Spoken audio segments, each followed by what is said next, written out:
नमस्कार सर्वांना. कसे आहात सगळे? मस्त आहात ना? आशा करते तुम्ही सगळे आनंदात असाल.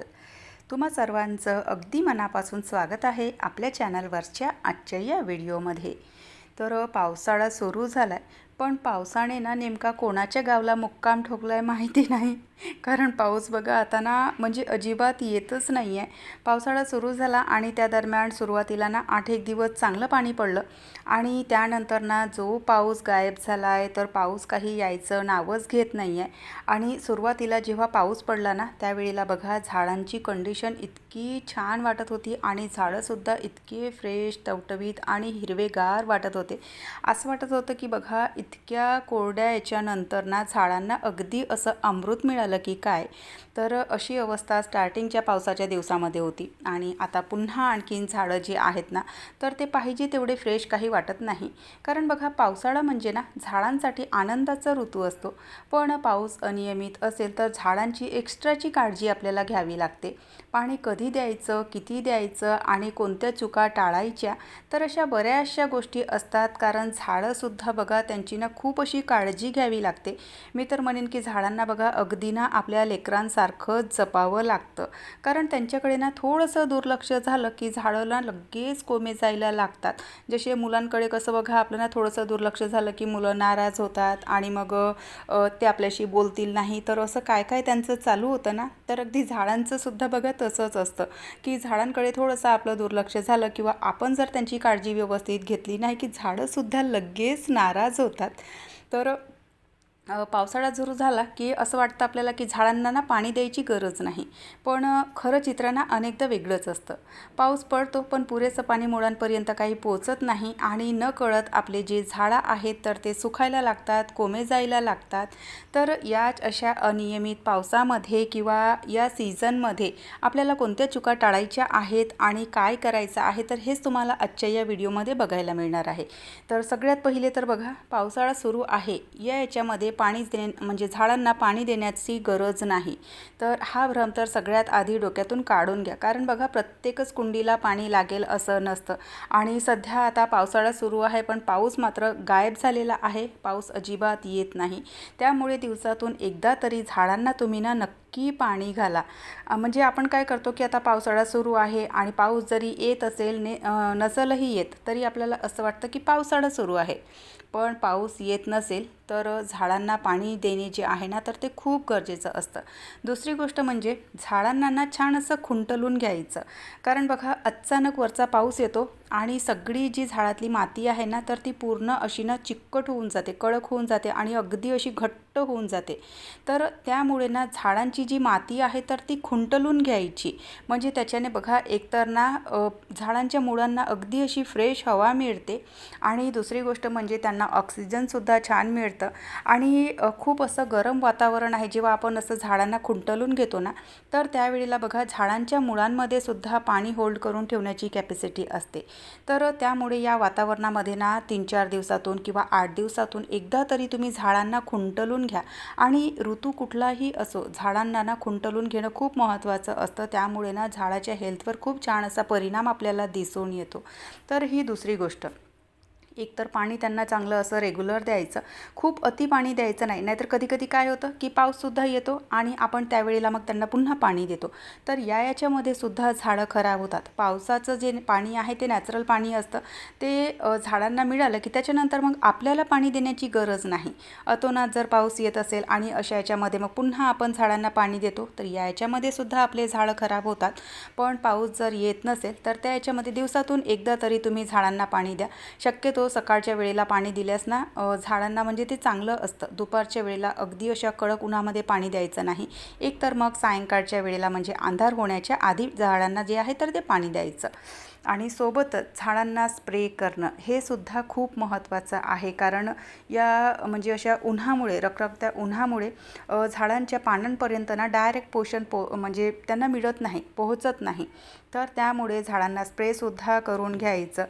झाडांवर धूळ बसलेली असते तर तीसुद्धा निघून जाते. झाडांची अन्न बनवण्याची प्रक्रियासुद्धा छान अशी व्यवस्थित चालते. आणि सोबतच बघा आपण आता ना नवीन नवीन कटिंगसुद्धा लावतो. तर त्या कटिंगांना आवर्जून पाणी द्यायचं आणि त्यांना स्प्रे करायचं. म्हणजे जेव्हा आपण नवीन कटिंग लावतो ना, तर ती कटिंग ग्रो होण्यास, तिला सर्वाईव्ह करण्यास ना झाडांना म्हणजे स्प्रे वगैरे करणं ना खूप असं म्हणजे त्याच्यासाठी महत्त्वाचं असतं. आणि याच्यामध्ये झाडांच्या ज्या कटिंग आहेत तर त्यासुद्धा लवकर ग्रो होतात. बऱ्याच वेळा बघा आपण ना पावसाळ्यामध्ये झाडांच्या कटिंग लावतो, पण पावसाळ्यामध्ये जर पाऊसच पडत नसेल, म्हणजे आपली एक मानसिकता असते की पावसाळ्यामध्ये ना झाडांच्या कटिंग लवकर ग्रो होतात. तर अशा वेळेला त्यांना आपण हा जो म्हणजे आर्टिफिशियल स्प्रे आपण ज्याला म्हणू शकतो. पावसाचं जे पाणी आहे तर ते नॅचरल आहे. पण आता पावसाचं पाणी जर येत नसेल तर जी कटिंग आपण लावलेली आहे किंवा जे नवीन झाडं आपण नर्सरीमधून आणून लावलेले आहेत तर त्यांना ना अशा प्रकारे स्प्रे करून घ्यायचं. याच्याने सुद्धा तुमचे जे झाडं आहेत ते छान सर्वाईव्ह करतात आणि झाडांची जी कटिंग आहे तर तीसुद्धा लवकर लागते. नर्सरीतून जेव्हा आपण झाडं आणतो, समोर आपण या विषयावर बोलणारच आहोत, पण तरीसुद्धा थोडंसं तुम्हाला याच्यामध्ये सांगायला आवडेल मला की नर्सरीतून जेव्हा आपण झाडं आणतो ना तर ते झाडं लगेच म्हणजे त्यांना रिपोर्ट करायचं नाही. त्यांना ना 1-2 दिवस झाडांच्या सोबतीने राहू द्यायचं, कारण तिथलं वातावरण आणि आपल्या घरचं वातावरण वेगळं असतं. तर त्यांना आपल्या झाडांसोबत थोडंसं सेट होऊ द्यायचं. एकंदरीत सांगायचं झालं तर आपल्या नवीन झाडांसोबत त्यांना मैत्री करू द्यायची आणि त्यानंतर मग हळूहळू त्यांना रिपोर्टिंग करायची. आणि रिपोर्टिंग जी आहे तर ती शक्यतोवर ना सायंकाळच्या वेळेला करायची, कारण बघा दिवसभराचं जे ऊन आहे तर ते त्यांच्यावर जाऊ नये. तर त्यामुळे सायंकाळच्या वेळेला आपण रिपोर्टिंग केली म्हणजे त्याची मातीसुद्धा बदलते आणि त्यांचं सगळं जे परिसर आहे तर तोसुद्धा बदलतो. तर म्हणून मग सायंकाळच्या वेळेवर झाडांची रिपोर्टिंग केली की डायरेक्टली ऊन त्यांना काही लागत नाही, किमान 8-10 तास तरी त्यांना ऊन मिळत नाही डायरेक्टली. तर त्यामुळे जेव्हा आपण नर्सरीतून झाड आणतो तर लगेच रिपोर्टिंग त्याची करायची नाही. तर सध्या बघा आता पावसाळा सुरू झाला आहे, पण पावसाने बहुतेक मामाच्या गावाला मुक्काम ठोकलाय वाटते, कारण तो तिथून येण्याचं नावच घेत नाही आहे. आणि 8 दिवस झाले अजिबात पाऊस जो आहे तर तो पूर्णपणे गायब झाला आहे. तर बघा अशा पावसाच्या याच्यामध्ये आपण काय करतो पावसाळ्यामध्ये की झाडांना पाणी देत नाही. आपल्याला असं वाटतं की पावसाळा सुरू आहे, झाडांना रोज पाणी देण्याची गरज नाही. पण सध्याच्या वातावरणामध्ये ही चूक तुम्ही करू नका. झाडांना रोज नित्यनियमाने पाणी द्या. दिवसातून एकच वेळेला द्या, पण झाडांना नित्यनियमाने पाणी तुम्ही द्या. सकाळी द्या किंवा सायंकाळी द्या. सकाळच्या वेळेला झाडांना पाणी देणं ना खूप छान असतं. म्हणजे उन्हाच्या आधी झाडांना पाणी देऊन द्यायचं. उन्हामध्ये झाडांना पाणी देऊ नका, कारण उन्हाचा एकतर ना तडाखा असतो आणि त्यामध्ये आपण झाडांना पाणी देतो तर ते गरम आणि थंड असं सगळं मिक्सचर होतं तिथे, आणि त्यामुळे सुद्धा आपले जे झाडं आहेत तर ते खराब होऊ शकतात. आणि सोबतच झाडांना स्प्रे करणे, खुंटलणे या गोष्टीसुद्धा खूप महत्त्वाच्या असतात. म्हणजे बऱ्याच वेळा बघा झाडांसाठी ज्या पोषक तत्व आहेत किंवा ज्या पौष्टिक गोष्टी आहेत तर त्यांना 2-3च असतात.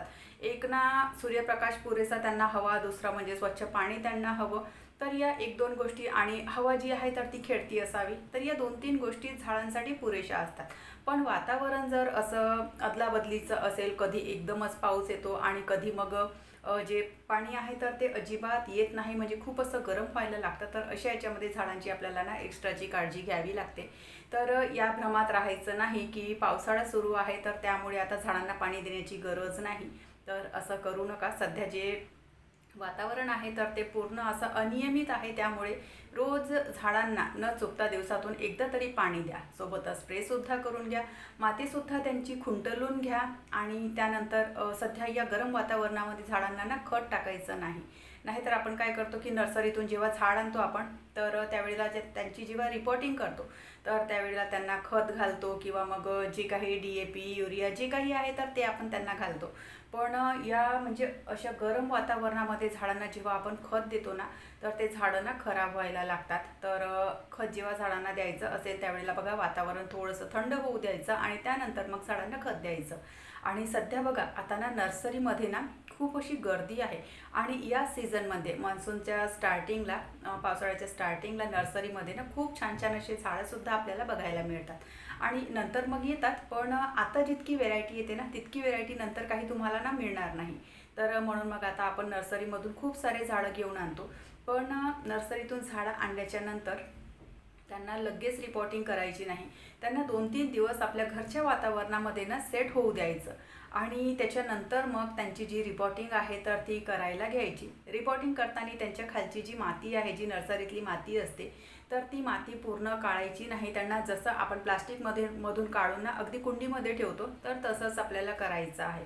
अगदी त्याच्या खालची जी माती आहे, आपल्याला बऱ्याच वेळा असं वाटतं की ती माती चिकट आहे, तर ती काढून घ्यायची. सुरुवातीला ना मी सुद्धा अशीच करायची. म्हणजे नर्सरीतून झाडं आणले की त्यातली जी माती असते, ती जी चिकट माती असते, तर ती मी काढून घ्यायची. पण आता बघा तेवढी ना चिकट माती येत नाही. आता छान अशी भुसभुशीत माती येते, तर ती माती ना काढायची नाही. अगदी कॅरी बॅगमधून काढलं की कुंडीमध्ये झाड ठेवायचं आणि आजूबाजूला सगळी अशी माती भरून घ्यायची. तर हे काम आपल्याला नर्सरीतून झाड आणल्याच्या नंतर करायचं आहे. तर या 3-4 गोष्टी आहेत ज्या सध्याच्या या वातावरणामध्ये आपल्याला फॉलो करायच्या आहेत. त्यानंतर ना एका ताईंची कमेंट होती की झाडांना स्प्रे कोणता करायचा, म्हणजे त्यावर अळ्या असतात किंवा मच्छर असतात बारीक बारीक. तर नर्सरीमध्ये बघा नीम ऑइल म्हणून ना एक लिक्विड मिळतं आपल्याला, तर ते लिक्विड वापरायचं. त्याच्याने मिलीबग्स असतील किंवा तुमच्या अळ्या असतील, झाडांवरचे मच्छर असतील, तर ते अजिबात होत नाही. आणि झाडांना थोडंसं ना सुटसुटीत जागेत ठेवायचं. झाडाजवळचा जो परिसर आहे तर तो स्वच्छ ठेवायचा. खूप अशी तिथे घाण होऊ द्यायची नाही, खूप असा पसारा ठेवायचा नाही, खूप कुंड्यांमध्ये गवत असं होऊ द्यायचं नाही. तर या गोष्टीसुद्धा ना मॅटर करतात. पण जर मच्छरांच्या बाबतीत किंवा अळ्यांच्या बाबतीत किंवा किड्यांच्या बाबतीत जर म्हणाल, तर नीम ऑइल म्हणून एक लिक्विड येतं, तर ते स्प्रे बॉटलमध्ये टाकायचं आणि त्याच्याने ना झाडांना स्प्रे करून घ्यायचं. त्याचं तुम्ही ना म्हणजे जे झाडांना आपण पाणी टाकतो, तर त्या पाण्यामध्ये सुद्धा तुम्ही त्याचे 8-10 थेंब टाकू शकता. म्हणजे 8-10 लिटरची एक बकेट घ्यायची आणि त्यामध्ये 10 ते 15 थेंब किंवा 20 थेंब असं ते टाकायचं आणि ते जे पाणी आहे तर ते झाडांना द्यायचं. आणि स्प्रेसाठी सुद्धा 1 लिटरमध्ये 8-10 थेंबच आपल्याला टाकायचं आहे. खूप असं टाकायचं नाही, नाहीतर त्यामुळे सुद्धा झाडं खराब होतात आणि झाडांची जे पानं आहेत तर ते भाजायला लागतात. तर त्यामुळे जर तुमच्याकडे अळ्यांचा किंवा मच्छरांचा, चिलट्यांचा त्रास असेल झाडांवर, तर जे नीम ऑइल आहे तर ते घ्यायचं आणि त्याचं स्प्रे करायचं.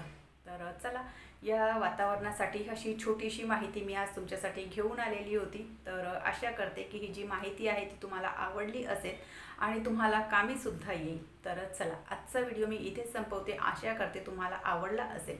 व्हिडिओ कुठे जरी आवडला असेल तर व्हिडिओला नेहमीप्रमाणे लाईक करा. चॅनलवर जर पहिल्यांदा आले असाल तर सबस्क्राईब करा. आपल्या या चॅनलवरती तुम्हाला वेगवेगळ्या विषयांवरचे व्हिडिओ बघायला मिळतील. गार्डनिंग आहे, स्किन केअर आहे, होम मेकिंग टिप्स आहे, DIY व्हिडिओ आहेत, सोबतच क्लिनिंग आहे, रेसिपी आहे. तर अशा बऱ्याचशा गोष्टी मी या चॅनलवरती शेअर करत असते. तर चॅनलला सबस्क्राईब नक्की करा. तर चला, आपण भेटूयात नंतरच्या व्हिडिओसोबत. तोपर्यंत सगळ्यांना बाय, सगळ्यांना धन्यवाद. हर हर महादेव.